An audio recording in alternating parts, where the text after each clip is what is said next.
Soyez bénis, mes bien-aimés frères et sœurs, au nom de Jésus-Christ. Amen. Et par la grâce de Dieu, aujourd'hui, nous allons continuer avec notre sujet de la fois passée, qui était une question. Quelle sera ma fin? Nous avons parlé de Salomon la dernière fois.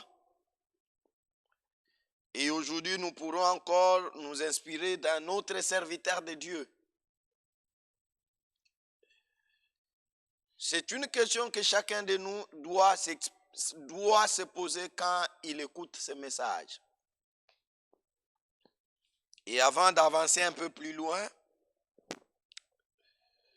je voudrais lire l'écriture que nous avons lue. 2 Timothée chapitre 4. Le verset 7 nous dit, « J'ai achevé, j'ai combattu le bon combat. » Ça me réjouit. Ici, l'homme de Dieu ne parle pas de son débit. Il parle de sa fin.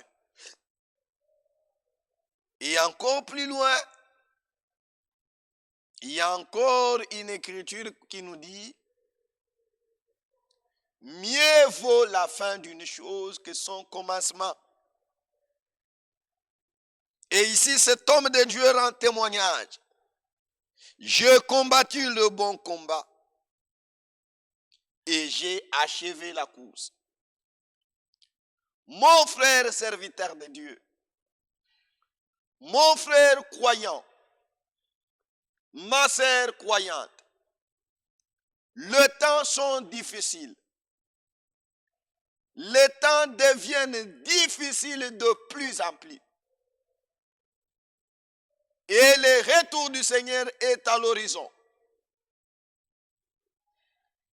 Ceci n'est pas une chanson que nous chantons, mais c'est une vérité absolue de la Bible. Quand nous voyons tout ce qui se passe aujourd'hui dans le monde, le retour du Seigneur est proche. Bientôt, ça sera la fin. Nous crions et nous appelons tous les peuples du monde de venir à Jésus. Il y a des moments difficiles qui s'annoncent pour tous les habitants de la terre. Personne ne sera épargné. Comment vous achevez votre course? Examinons-nous. Quelle sera ta fin? Quelle sera ma fin? Ici, cet homme a bien couru. J'ai achevé la course et j'ai gardé la foi. Salomon avait abandonné sa foi. Mais Paul est resté stable dans la foi. Il a combattu. Vous devez combattre. Vous devez garder la foi.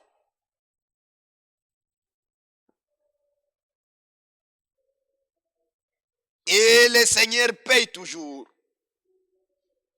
Le verset 8 nous dit, désormais, la couronne de justice m'est réservée. Le Seigneur, le juste juge, me le donnera.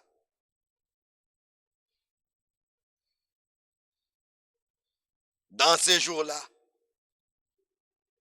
Et non seulement à moi, mais encore à tous ceux qui auront aimé son avènement. Est-ce que vous aimez le retour du Seigneur? Comment vous vous préparez? Bien-aimés frères, nous sommes en train de parler de la fin. Nous avons vu la fin de Salomon. Et ici, Paul parle de sa fin. Aujourd'hui, nous allons parler encore d'un autre témoin. Vous pouvez les trouver dans les Chroniques. 2 Chroniques chapitre 16, 26. Il est écrit au verset 3. Osias avait 16 ans lorsqu'il devint roi. Il régna 52 ans à Jérusalem. Sa mère s'appelait Jécolia de Jérusalem. À 16 ans, cet homme était déjà roi.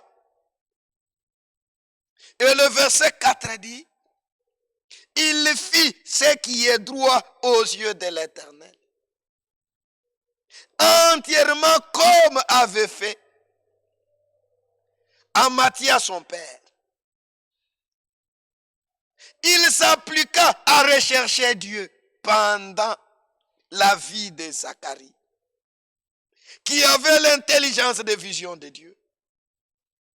Et dans le temps où il rechercha Dieu, l'Éternel le fit prospérer. Amen. Tout homme qui vient à Dieu, tout homme qui se confie à Dieu, Dieu est juste, il est béni et il est rend grand. Maintenant le verset 6. Vous lisez jusqu'à la fin. Vous allez voir comment Dieu l'a rendu puissant. Vous allez voir comment Dieu l'a donné la victoire sur ses ennemis. Mais, comme toujours, je vous ai dit que c'est un constant malheureux que nous faisons ensemble. Cet homme qui a servi Dieu pendant 40 années environ, cet homme qui a recherché Dieu, cet homme qui était intègre. Le verset 16 nous montre, mais lorsqu'il fut puissant, son cœur s'éleva pour le perdre. Faites attention mon frère serviteur de Dieu. Faites attention ma sœur, toi qui es dans l'église. Et il pécha contre l'Éternel son Dieu. Il entra dans le temple de l'Éternel pour brûler de parfums sur l'autel de parfums. Et le sacrificateur Azaria entrait après lui avec 80 sacrificateurs de l'Éternel, hommes courageux. Aujourd'hui, nous avons encore besoin de hommes courageux. Les hommes qui sont capables d'affronter le péché de la Odyssée. Les hommes qui peuvent attaquer le péché. Les hommes qui peuvent crier contre cette nation. Les hommes qui peuvent parler de la part de Dieu. Peu importe le prix que cela peut leur coûter. Des hommes comme Jean-Baptiste. Ces hommes courageux, ils sont allés après lui. Qui s'opposèrent au roi Osias et lui dirent, tu n'as pas le droit, Osias, d'offrir le parfum à l'Éternel. Ce droit appartient aux sacrificateurs, fils d'Aaron, qui ont été consacrés pour les offrir.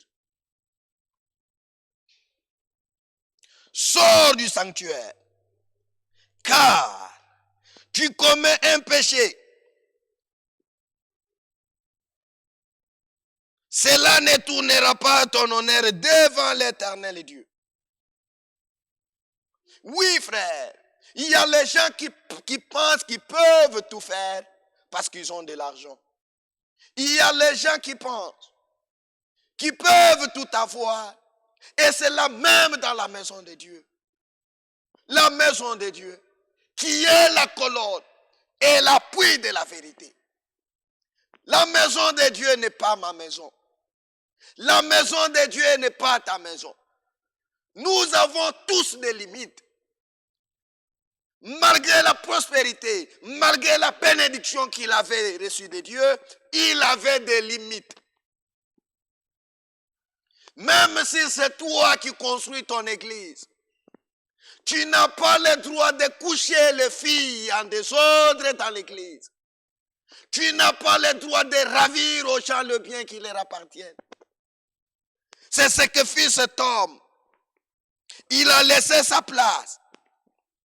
Et le verset 19 nous dit, la colère s'empara d'Ozias, qui tenait un encensoir à main, et comme il s'irrita contre les sacrificateurs, la lèpre s'éclata sur son front. En présence des sacrificateurs, dans la maison de l'Éternel, près de l'autel des parfums, et le souverain sacrificateur Azaria et tous les sacrificateurs portaient les regards sur lui, et voici la lèpre au front. Et ils les mirent précipitamment dehors. Lui-même s'est hâta et sortit, parce que l'Éternel l'avait frappé. Ozias fit lépreux jusqu'au jour de sa mort.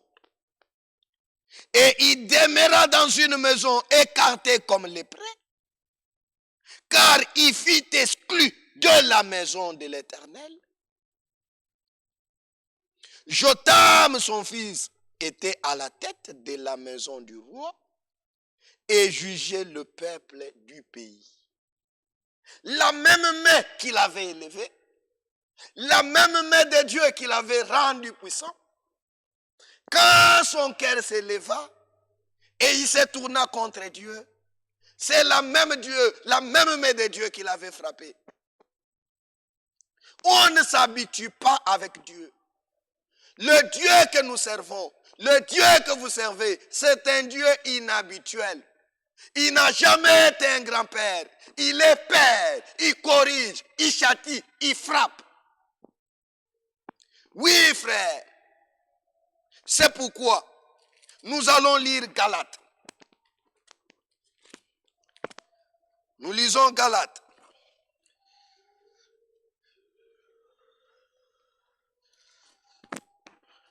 Et là, il y a une pensée qui est exprimée là, qui peut encore nous aider à enrichir notre prédication.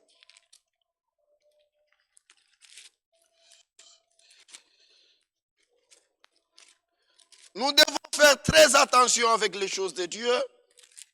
Nous devons marcher dans la crainte de Dieu. Nous devons suivre la voie de Dieu. Nous devons être attentifs quand nous venons devant la présence de Dieu. Surtout au conseil de Dieu. Chacun de nous doit savoir. Il doit examiner. Il doit se poser des questions. Comment je marche avec Dieu? Ici, nous voyons la fin de cet homme d'Ozias. Un homme qui a cherché Dieu pendant 40 ans, comme je l'ai dit. Mais à la fin, son cœur s'élève contre Dieu. À la fin, l'orgueil le saisit. Et il s'égare de Dieu. Il abandonne la parole de Dieu. Il commence à tout faire dans la maison de Dieu. Il y a des gens qui sont dans nos églises. Les gens qui veulent vivre au-dessus de la parole de Dieu. Les gens qui pensent qu'on ne peut pas les corriger. Les gens qui pensent qu'ils sont supérieurs à la parole de Dieu. Dieu, il parle. Dieu, il corrige. Dieu, il sanctionne. Dieu punit. Ça, c'est la vérité. Le même Dieu qui bénit, c'est le même là qui punit. Mes frères, lisons Galates.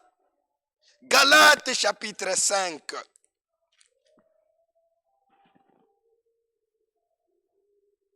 Le verset 7 nous dit ceci. Vous courriez bien, qui vous a arrêté pour vous empêcher d'obéir à la vérité. Ça, c'est une question. Qui vous a empêché? Cette influence ne vient pas de celui qui vous a appelé. Un peu de levain fait lever toute la pâte. Oui, frère. Chapitre 3 de Galates. Là, il est dit ceci. Galates chapitre 3. Oh, Galates, dépourvu de sens, qui vous a fasciné? Vous, aux yeux de quel? aux yeux de qui Jésus-Christ a été peint comme crucifié. Voici seulement ce que je veux apprendre de vous. Est-ce pas les œuvres de la loi que vous avez reçu l'Esprit ou par la prédication de la foi? Êtes-vous tellement de pourvu de sens après avoir commencé par l'Esprit? Voulez-vous maintenant finir par la chair? Tu y as bien commencé, tu courais bien, qui vous a envoûté? Oh, hier tu étais un serviteur de Dieu puissant. Comment aujourd'hui tu es devenu politicien? Oh, hier tu prêchais bien. Aujourd'hui, comment tu t'es retrouvé dans les querelles? Mon frère, regarde comment tu as commencé ta marche avec le Seigneur. Toi qui voyais les visions, ces visions sont parties d'où? Toi qui pouvais chanter pour Dieu, aujourd'hui tu ne chantes plus. Reviens à Jésus. Faisons attention quand nous devenons grands. Faisons attention quand le Seigneur commence à nous bénir. Oui frère, le temps va me manquer de parler de Saoul. Cet homme qui était puissant, cet homme qui a servi Dieu, cet homme qui a combattu pour Dieu. Mais vers la fin de sa vie, quand il est devenu grand, devant la popularité, devant l'argent, Saoul a abandonné Dieu. À la fin, vers le soir de sa vie, comme je pose la question, quelle sera ma fin? Cet homme qui a chassé l'idolâtrie dans le camp, nous le voyons la nuit, aller vers la sorcière d'Andon. C'est là qu'elle va, vous pouvez le lire dans le Samuel, le premier épître de Samuel au chapitre 28. C'est ce même homme de Dieu qui va maintenant invoquer le mort. Cet homme qui a tué dans le pays tous ceux qui invoquaient le mort. Oui, frère, réfléchissons sur nos voies. Voici ma prière pour toi qui m'écoutes. Partout où tu es, voici ma prière. Je vais lire quelques écritures et je vais terminer. Hébreux chapitre 13. Hébreux chapitre 13. Le verset 7 nous dit, souvenez-vous des conducteurs, souvenez-vous de vos conducteurs qui vous ont annoncé la parole de Dieu. Considérez quelle a été leur fin, la fin de leur vie, et imitez leur foi. Jésus-Christ est le même hier, aujourd'hui et pour toujours. Ne vous laissez pas entraîner par des doctrines diverses et étrangères, car il est bon que le cœur soit affermi par la grâce et non par les aliments qui n'ont servi à rien à ceux qui y sont attachés. Oui, frère, je voudrais lire Deutéronome. C'est cela la prière que j'ai pour toi. Mon frère, ma soeur. Deutéronome.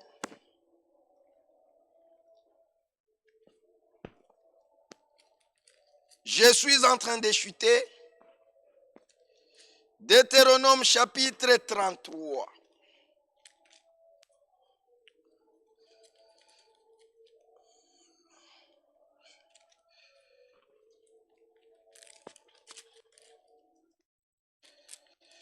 Je lis Deutéronome chapitre 33 et je vais lire le chapitre 34 et nous allons prier pour terminer. Deutéronome chapitre 33 verset 24. Sur Aser, il dit, béni soit Aser entre les enfants d'Israël. Que le Seigneur te bénisse, mon frère. Qu'il soit agréable à ses frères. Et qu'il prolonge son pied dans l'huile. Qu'il plonge son pied dans l'huile. Le verset 25 nous dit que tes verrues soient de fer et de rein. Et que ta vigueur dure autant que tes jours. Amen. Le chapitre 34, le verset 25 nous dit encore une chose que nous pouvons lire. Le chapitre 34,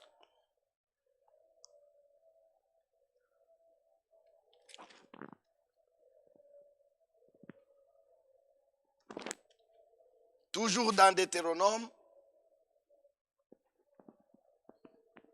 c'est le verset 5 que je devais lire. Moïse, serviteur de l'Éternel, mourut là, dans le pays de Moab, selon l'ordre de l'Éternel. Et l'Éternel l'enterra dans les vallées, au pays de Moab, vis-à-vis des bêtes Péor. Et personne ne connut son sépulcre jusqu'à ce jour. Mais le verset 7 nous dit, Moïse était âgé de 120 ans lorsqu'il mourut. Voici la suite. Et sa vue n'était point affaiblie, et sa vigueur n'était point passée. C'est cela ma prière pour tout un chacun de vous. Que le Seigneur vous bénisse. Inclinez vos têtes, je vais prier pour vous. Dieu notre Père, nous te disons merci pour ce moment. Nous glorifions ton nom. Tu as permis que nous puissions nous tenir debout, devant ton peuple, pour parler de ta part. Partout où ce message est allé, tout celui qui a entendu, qu'il soit béni. Oui, Père, tu connais la voix de chacun de nous. Tu connais les difficultés que nous avons. Soutiens-nous. J'aimerais que tu accordes ta grâce et ta paix à tout celui qui a suivi ce message. Règle nos problèmes. Guéris-nous de nos maladies. Donne-nous surtout la force de te servir et d'avoir une bonne fin comme cet homme de Moïse, comme cet homme de Paul et comme tous les serviteurs qui t'ont suivi et qui t'ont resté intègres jusqu'à leur fin. Nous prions au nom de Jésus, notre Seigneur et Sauveur. Amen.